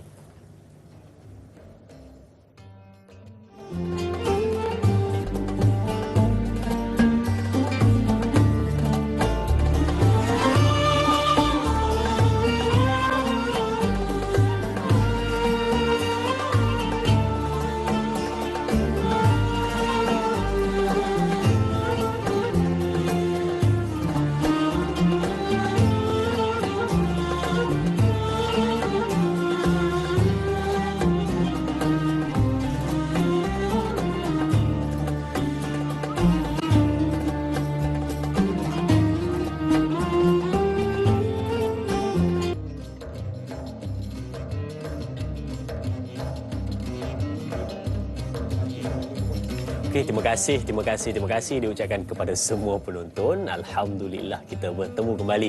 Terima kasih diucapkan kepada semua penonton yang setia di hadapan Kaca TV menyaksikan Tanyalah Ustaz pada pagi ini. Dan saya nak bawa kepada anda semua untuk kita melihat berkenaan dengan beberapa situasi ataupun keadaan ataupun kedudukan ketika mana sujud yang patut kita elakkan. Baik, kita dapat lihat di skrin TV anda ada 4 kedudukan sujud yang patut kita berhati-hati, ataupun ada di antara kita yang selalu buat kedudukan seperti ini, jadi berhati-hati. Lihat pada yang pertama terlampau luas bukaannya, yang kedua itu sebelahnya lain gayanya, yang ketiga itu pada bahagian perut kakinya, dan pada bahagian yang keempat itu diangkat seperti itu. Jadi gambar masih lagi berada di skrin, jadi kita minta sedikit komen dari Ustaz berkenaan dengan 4 gambar ni Ustaz, silakan. Baik, bismillahirrahmanirrahim. Syukran jazilan Ustaz Azrin. Yang paling kiri itu sah tetapi tidak sempurna sebab dia tafrijnya itu terlalu besar. Dia buka terlampau besar. Terlalu besar. Nabi idza sajada farraja baina rijlaihi. Nabi kalau sujud akan merenggangkan antara dua kakinya. Tadi itu betul renggang tapi terlalu renggang sangat. Sah tapi kurang sempurna. Faham. Yang kedua tu Ustaz? Kedua itu tidak sah. Sebab yang pertama kaki kanannya itu sempurna. Yang kedua tu dia syaratnya hendaklah jari-jari kaki itu bukan di hujung kepala tapi perut dia. Perut maksudnya dia kena letak perut. Jari-jari kaki tu. Maknanya yang belah kanan kakinya betul, yang belah kiri itu salah. Yang kanan betul, yang kirinya itu salah. Jadi tak sempurna, bila tak sempurna tidak sah. Kemudian yang ketiga tidak sah sebab dia di hujung bukan di perut. Gambar yang ketiga tu, dia di hujung kaki itu bukan perut. Apa maksud perut? Jari-jari kaki itu kan ada perut itu. Perut tu nak kena. Dia kena tekan sikit. Kena tekan jari-jari sikit, tu. paling kurang dua jari. Faham, nak lima mungkin tak berapa nak boleh. Yang adik ni boleh lah pasal dia mungkin nampak tak apa nak tak apa nak berisi badan tu boleh. Dan yang keempat tu Ustaz, dia ikut reflection badan tu Ustaz. Dia letak kepala, kaki ikut. Itu masya-Allah memang tak sah lah sebab dia tak kena tak kepada mencecah tempat sujudnya. Baik, itu kita gambarkan kepada anda sebentar tadi berkenaan dengan kedudukan ketika mana sujud yang patut kita elakkan. Jadi yang paling baik sekali adalah seperti mana yang Ustaz huraikan kepada kita sebentar tadi di awal sebelum kita beralih di TV9 berkenaan dengan cara sujud yang betul. Letakkan kaki dengan betul-betul dan jangan terlampau renggang, dan yang paling penting adalah perut kaki itu dikenakan sekurang-kurangnya dua jari Ustaz. Baik, okey. Kita nak lihat soalan di Facebook Tanyalah Ustaz dari sahabat kita Tuan Kamarul Anwar. Baik, soalannya berbunyi begini. Assalamualaikum. Bagaimanakah sepatutnya kedudukan kaki semasa sujud? Adakah perlu dirapatkan ataupun direnggangkan? Dan terima kasih kepada Tuan Kamarul Anwar. Dan sedikit tambahan kepada soalan itu, kalau kedudukan kaki bagi seorang laki-laki ketika sujud bagaimana? Dan pada sudut wanita bagaimana Ustaz? Adakah berbeza ataupun sama? Renggangnya itu bagaimana? Kedudukan kaki tersebut bagaimana? Berbeza lelaki dan perempuan. Baik, silakan Ustaz. Yang baik daripada Fadil Ustaz Azrin dan juga Tuan Kamarul Anwar. Nabi idza sajada farraja baina rijlaihi. Ketika Nabi solat, Nabi akan merenggangkan antara kedua kakinya. Jadi untuk lelaki, ulama membahaskan direnggangkan. Nah, tidak terlalu jarak, tidak terlalu rapat. Untuk perempuan rapat. Sebab perempuan itu serba-serbi rapat. Al-Imam Syafi'i mengatakan, aku mengatakan dalam perkara-perkara tertentu hendaklah dirapatkan. Contoh, ketika sujud, ketika rukuk dirapatkan. Ketika sujud dirapatkan. Hatta sujudnya itu bukan saja tangan rapat, tetapi kaki juga dirapatkan. Nah, hatta qiyam pun muslimat dirapatkan. Rapatnya hendaklah kedua kaki menghadap kiblat. Sebab falsafah solat semua menghadap ke arah kiblat. Kalau sebegini, hukumnya khilaf aula. Tidak makruh tapi khilaf aula. Kalau makruh boleh membatalkan pahala solat itu. Hendaklah begini. Sebab seluruhnya dihadapkan ke arah kiblat. Hati kita tawajuh, pandangan kita ke tempat sujud, semua anggota-anggota ini juga menghadapkan ke arah sujud. Itu falsafah solat untuk semuanya menghadap ke arah yang lurus. Kalau hati itu ketawajuh pada Allah, niatnya lurus, matanya juga lurus, demikian kaki semua menghadap ke arah kiblat. Jadi kalau yang perempuan dirapatkan, qiyam pun dirapatkan, semua serba dirapatkan, sujud pun dirapatkan. Tapi kalau lelaki direnggangkan ketika sujud. Merenggangnya itu paling baik, Ustaz. Besar mana? Adakah satu tapak tangan? Lebih kurang tapak tangan. Lebih kurang tapak tangan. Tapak tangan. Gitu. Jadi sedang penonton ya, renggangnya tu kalau kita nak tahu macam mana, kita boleh sukatlah dulu sebelum kita solat tu, kita agak-agak lebih kurang dalam letak dua kaki, tengah itu muat satu tapak tangan. Tapi kalau wanita di rapat saya. Kan. Jadi kalau kedudukan tangan Ustaz, bagaimana dia punya renggang tu, adakah sama macam kaki ataupun bagaimana Ustaz? Tangan seperti mana? Kalau kita sujud, tidak direnggangkan sangat, tidak dirapatkan sangat. Kalau muslimat rapat. Itu sujud itu seperti mana takbir. Macam mana keadaan duduk takbir dia? Sama ada pelikit berbuah rakaat sujud. Sama saja kedudukan dia. Ketika macam mana takbir dia, begitu jugalah. Jaraknya pun lebih kurang satu tapak tangan. Tapak tangan. Baik, kalau kaki tadi tu melihat juga Ustaz Azrin, walaupun Ustaz Azrin sebut tadi satu tapak tangan, tapi dilihat orang itu. Kadang-kadang orangnya badannya besar, jadi kena dua tapak tangan. Kadang-kadang saf sebelah tu terlalu renggang sangat. Maka kita biasanya sedikit buka sedikit tak apa, bagi saf tu jangan saf itu jangan renggang sangat. Apa maksud saf? Saf tu bukan garisan. Hadirin harus kita ingat, saf itu adalah orang yang solat tu namanya saf. Sebab itu bila imam, kita ambil sedikit, bila imam nak solat, imam ingatkan, rapatkan saf tu bukan garisan tu dah rapat dah. Garisan tu luruh dah. Luruhkan saf, nak luruh apa lagi pasal dah luruh. Kita yang solat tu. Jadi saf yang sebenarnya adalah orang yang sedang solat, nak solat tu namanya saf, walaupun tidak ada garisan, walaupun tidak ada barisan, tu namanya saf. Baik, okay, Ustaz. Sedikit persoalan berkenaan dengan sujud lama. Ada di antara kita yang sembahyang jemaah, dia sujudnya, dia tahu sujud lama itu berdoa dan sebagainya, dia sujud lama tetapi imam dah bangun tapi dia tetap lagi sujud, Ustaz. Boleh ataupun tidak? Saya rasa sidang penonton pun banyak yang melakukan seperti ini, tetapi untuk pencerahannya kita tunggu selepas ini. Kita berehat seketika, jangan ke mana-mana.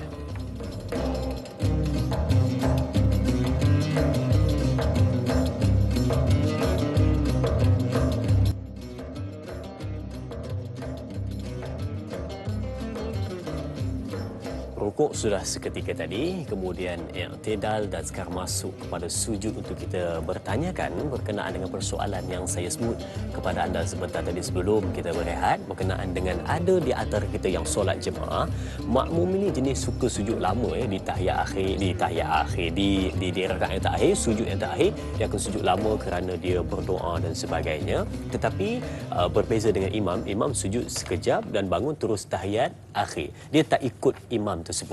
Adakah boleh makmum sujud lama sedangkan imam tidak melakukannya? Boleh ataupun tidak? Dan bagaimana pula kalau keadaan solat bersendirian? Silakan Ustaz. Baik. Kalau solat bersendirian, lama mana pun, panjang mana pun, berdoa tidak mengapa. Sujud lama tu. Sujud lama tu. Tetapi jangan membaca ataupun mengucapkan doa itu dalam bahasa Melayu ketika sujud. Sebab solat itu mesti dalam bahasa Arab. Kalau keluar saja ya Allah sah, sebab dua-dua bahasa Arab. aku mohon batai tobat. Nah, kerana dia bahasa asing dipanggil. Yeah. Hatta kalau kita bersin sekalipun, kalau kawan sebelah tu mengucap alhamdulillah, tak batal. Tapi orang sebelah menjawab yarhamukallah, batal solat yarhamukallah tadi tu. Kerana kenapa? Walaupun dia bahasa Arab, jadi ka tu menunjukkan kamu. Dia seolah-olah dia bersembang. Begitu nah. Jadi kena jaga-jagalah. Adapun ketika dalam solat berjamaah, jangan panjang sangat. Kalau perlu berdoa, tapi jangan terlalu panjang. Sebab takut nanti menghilangkan pahala berjamaah. Solatnya sah, tapi pahala berjamaahnya hilang. Sebab innama ju'ila al-imam liyutamma bihi. Sesungguhnya dijadikan imam untuk diikut. At-tabi'u tabi'un, kalau ikut kaedah. Yang mengikut mesti mengikut, kita ikut imam. Ya. Hatta kalau yang salah tadi imam, lalu imam sujud sahwi, wajib makmum ikut sujud sahwi. Walaupun tak salah makmum. Makmum tak ikut sujud sahwi, batal solat makmum. Kerana itu jaga-jaga bila imam dah tahiyat, berhentikan saja doa di situ, ikut sahaja. Nanti sambung doanya selepas daripada solat.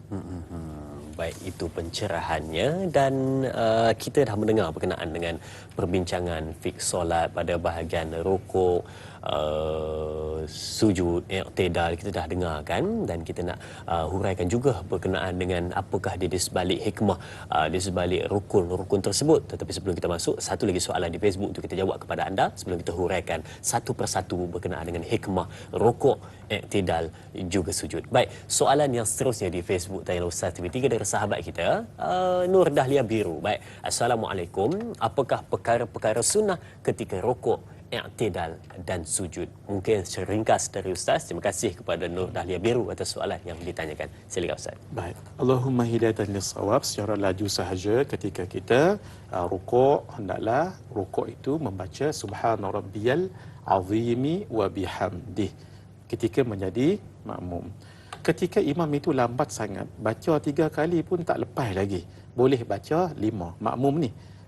Imam pun tak lepas lagi. Mungkin imam teringat apa tak tahu ketika rukuk. Boleh baca 7 dan boleh baca 9. Begitu. Dibaca tu subhana rabbiyal azim wa bihamdih. Itu kalau imam jenis lambat. Biasanya tak. Di Malaysia ni rata-rata 3 tu dah cantik dah. Kemudian ketika kita rukuk, sunatnya tadi hendaklah kalau boleh 90 darjah kalau boleh. Ulama lagi petua lagu mana, pandang tempat sujud, lihat tempat sujud supaya dia jadi bongkok elok tu.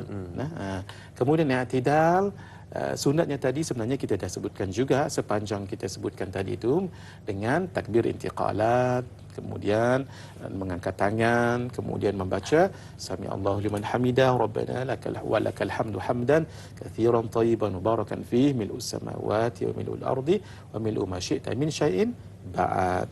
Kemudian takbir intiqalat, terus angkat tangan, sujud tidak ya, sujud tidak perlu angkat tangan. Allahu akbar, dan kita sujud juga membaca subhana rabbiyal a'la wa bihamdih, dan dilengkapkan tadi semua jari-jari itu menghadap ke arah kiblat. Yang lelaki direnggangkan, yang perempuan dirapatkan. Nah, itu antara kesempurnaan yang berkaitan dengan sunatnya tadi. Antara sunat-sunat dalam melaksanakan rukuk, i'tidal dan juga sujud. Baik, silakan Ustaz untuk hikmah di sebalik 3 rukun tersebut. Silakan. Terima kasih Ustaz Azrin. Hadirin, ini sangat penting, jangan dikesampingkan. Sebab orang yang solat itu bukan sahaja solat dari segi zahirnya, tetapi dari segi batinnya. Kalau tidak, apa beza solat kita dengan solat, maafnya, budak-budak kecil? Sama saja. Malah mereka mungkin bacaannya lebih fasih lagi. Jadi hendaklah kita selami. Apa maksudnya? Ketika sudah kita bermunajat pada Allah, ketika baca suratul Fatihah sudah kita sebut, kita baca ini Allah menjawab ini, seronok berbicara, tapi bukan mendengar berbicara begitu. Maksudnya hudurul qalbi, hati kita sedar dan hadir. Lalu mulut kita mengucapkan Allahu akbar, takbir intiqalat, Allah lah yang maha besar. Lalu badan kita ditundukkan. Itu tanda apa tu? Itu tanda kerendahan diri. Kita rasa menundukkan diri. Dan ketika itu kita ingat bukan sahaja kita yang tunduk, tapi seluruh makhluk ini tunduk kepada kekuasaan dan kebesaran Allah Subhanahu Wa Taala. Tunduk ini juga adalah suatu isyarat rasa malu diri kita ni. Kenapa? Allah Subhanahu Wa Taala memilih kita untuk bermunajat dengannya dalam solat. Ramai lagi orang lain, tapi kenapa kita? Maka hendaklah ada perasaan malu di situ. Lalu kita mengatakan Allah itu maha agung, maha sempurna, tidak sama dengan makhluk. Sebab itu diucapkan subhana rabbiyal azimi wa bihamdi. Subhana ini kalimah tasbih. Allah tasbihnya, tanzihnya tidak sama dengan makhluk. Makhluk itu serba kekurangan, serba kealfaan, serba kekurangan semuanya. Allah maha pada segalanya. Nah, al-azim, agung, tidak ada yang lebih agung melainkan Allah Subhanahu Wa Taala. Wa bihamdi, maka yang paling agung itulah yang paling patut dipuji. Maka datanglah rasa keagungan Allah itu, kehebatan Allah Subhanahu Wa Taala. Di samping kita bersyukur, ya Allah, tadi ketika Al-Fatihah boleh berbicara dalam kata membaca surah Al-Fatihah, diselami maknanya, itu ya Allah satu kemuliaan. Maka kita berterima kasih kepada Allah Subhanahu Wa Taala. Lalu bila kita rukuk tadi, kita bangkit balik dengan mengucapkan Sami Allahu liman hamidah. Pujian yang kita puji pada Allah ketika rukuk tadi tu, Allah Maha mendengar. Permintaan, Allah Maha mendengar. Lalu bila kita angkat Sami Allahu liman hamidah, Allah Maha mendengar, di situ ada satu perasaan optimis. Kita jadi rasa seronok dan suka sebab pasti Allah mendengar permintaan kita. Pasti Allah mendengar rintihan kita. Pasti Allah mendengar permintaan pertolongan kita. Di situ kita akan mengakui bahawa Allah Subhanahu Wa Taala adalah Maha yang mendengar dan rasa keseronokan mula timbul. Lalu kita pun mentakbir, mengucapkan takbir Allahu Akbar dan kita sujud. Sujud adalah tanda kepasrahan yang optimum kepada Allah Subhanahu Wa Taala. Bila kita sujud, seluruhnya disembamkan ke bumi, muka yang paling mulia ini, orang dimuliakan, diglamourkan, diangkat-angkatkan mungkin kerana mukanya. Muka ketika itu sudah lebih rendah daripada perut dan punggung yang menanggung najis. Maka disitulah kehinaan sebagai hamba, rasa kepuasan. Sebab yang kita agungkan, yang kita muliakan adalah Allah Subhanahu Wa Taala. Di samping kita membaca doa-doa yang dalam tu, lagi kita merasakan doa itu adalah daripada hamba yang lemah kepada Allah yang Maha Kuasa. Barulah kita sembahyang ini rasa sedap sekali. Tidak diganggu oleh unsur-unsur yang lain sebab kita membawa unsur Allah Maha Kuasa, kita yang lemah, Allah yang mendengar, kita ini yang memohon. Maka di situ ada nilai khaliq dengan nilai makhluk, nilai penghambaan kepada Allah yang Maha Mulia dan Maha Agung. Ketika mana sujud dikatakan paling hampir dengan Allah Subhanahu Wa Taala, dan pada ketika itu nampak satu penghinaan kepada seorang hamba yang merasakan dirinya hebat. Betul. Tetapi sebenarnya sangat-sangat hina dan penuh dosa ketika mana bertemu di hadapan Allah Subhanahu Wa Taala. Dan satu soalan di Facebook Tayla Ustaz TV3 dari sahabat kita Nur Faiza Syahrum. Baik. Assalamualaikum. Soalan saya, apakah sah solat jika tasbih dibaca satu kali sahaja? Adakah semua mazhab membaca tasbih 3 kali sama ada rukuk dan sujud? Soalan kedua, apa kaitan praktikal dalam solat dengan kesihatan? Mohon pencerahan Ustaz. Terima kasih. Terima kasih kepada sahabat kita Nur Faiza Syahrum atas soalan yang ditanyakan. Yang pertama tentang bilangan bacaan tasbih, yang kedua tentang praktikal solat dengan kaitannya dengan kesihatan. Silakan Ustaz. Baik. Bacaan dalam sujud, bacaan di dalam rukuk itu 3 disebut tathlith, membaca dengan 3 itu ijma'. Itu adalah 4 mazhab mengatakan sebegitu. Pun begitu bukanlah wajib. Ia adalah sunnah hay'ah, dibaca kurang daripada itu. Hatta sekalipun hukumnya adalah sah dan dibolehkan tapi tidak sempurna. Apa kaitan solat dengan kesihatan? Ini tajuk yang besar sebenarnya dan sudah ada dibuat kajian-kajian tentangnya dan telah dibukukan. Yang saya faham dan saya ingat ada satu tim kajian tentang kaitan solat dengan kesihatan yang dibuat oleh penyelidik daripada Universiti Malaya kalau tak silap saya, dan bukunya pun sudah keluar, sangat cantik sekali. Memang darah-darah yang ada dalam pembuluh darah kita di kepala contohnya perlu dengan amount dan tahap yang sempurna untuk pemikiran yang lebih baik. Ketika itulah ia akan berfungsi kalau ia sempurna. Dan containnya itu akan sempurna bila kita sujud dengan tidak terlalu lama. Kemudian duduk antara dua sujud, diberhentikan sebentar. Kemudian sujud lagi. Begitulah keadaan rukuk dan yang lain juga. Ya. Maksudnya setiap satu tu memang ada dari segi kesihatannya, memang ada hikmahnya. Pun begitu hadirin, yang lebih penting itu sampingan saja sebenarnya. Yang lebih penting adalah bagaimana kita memahami dan mendalami makna setiap bacaan dan setiap pergerakan kita dalam solat untuk kita mendapat solat ulul albab. Ulul albab ni orang yang solat yang dapat merasa kemanisan solat itu. Subhanallah, fahami dan hayati setiap pergerakan dan bacaan di dalam solat. Dan sidang penonton keluarga besar Tuan Ustaz, ingat perkara ini baik-baik. Rukuk bukan sekadar tunduk, tetapi ianya simbol patuh dan penyerahan diri, dan i'tidal tenang seketika untuk memikirkan bagaimana sujud yang terbaik ketika mana berhadapan dengan Yang Maha Mencipta. Sujud paling hampir dengan Allah, tanda hinanya diri penuh dosa yang mana suatu hari nanti bakal tiba dirinya di hadapan Allah Subhanahu wa taala. Ingat, jika difahami bukan sekadar rukun tetapi ianya meruntun sanubari. Jadi sedang penonton, jadi kita dengarkan sedikit kesimpulan dari Ustaz untuk menutup perbincangan kita, dan silakan Ustaz. Nah, hadirin, masya-Allah sangat cantik yang disimpulkan oleh Ustaz Azrin tadi. Ana sangat suka sekali begitu. Memang sangat benar. Sedikit tambahan bila kita rukuk dan kita sujud. Kita juga rukukkan, sujudkan, rendahkan juga nafsu kita. Ya. Supaya nafsu kita itu betul-betul kenal akan Allah Subhanahu wa taala yang Maha berkuasa. Kesimpulan yang sangat cantik tadi telah disimpulkan oleh Al-Fadhil Ustaz Azrin kita. Masya-Allah, tabarakallah. Saya akan tutup dengan doa ringkas Ustaz. Silakan. Bismillahirrahmanirrahim. Alhamdulillahirabbil alamin wassalatu wassalamu ala asyrafil anbiya'i wal mursalin wa ala alihi wa sahbihi ajma'in.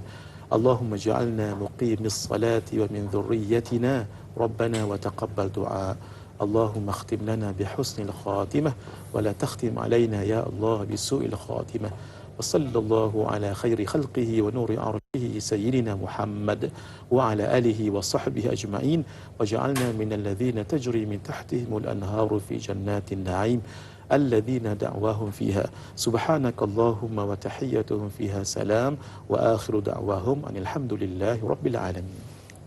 Amin, amin, ya Rabbal Alamin. Terima kasih diucapkan kepada semua penonton setia Tanyalah Ustaz, biar tahu jangan keliru. Dan terima kasih diucapkan kepada Al-Fadhil Ustaz untuk pencerahan berkenaan dengan rukuk, i'tidal dan juga sujud sebentar tadi. Baik, sidang penonton, jangan lupa esok bersama dengan moderator Da'i Anas dengan ahli panel Ustaz Ahmad Syadan Al-Hadrami dengan topik sirah Imam Malik radhiyallahu anhu. Jadi teruskan dengan menonton Tanyalah Ustaz, biar tahu jangan keliru. Sekian, Assalamualaikum warahmatullahi wabarakatuh.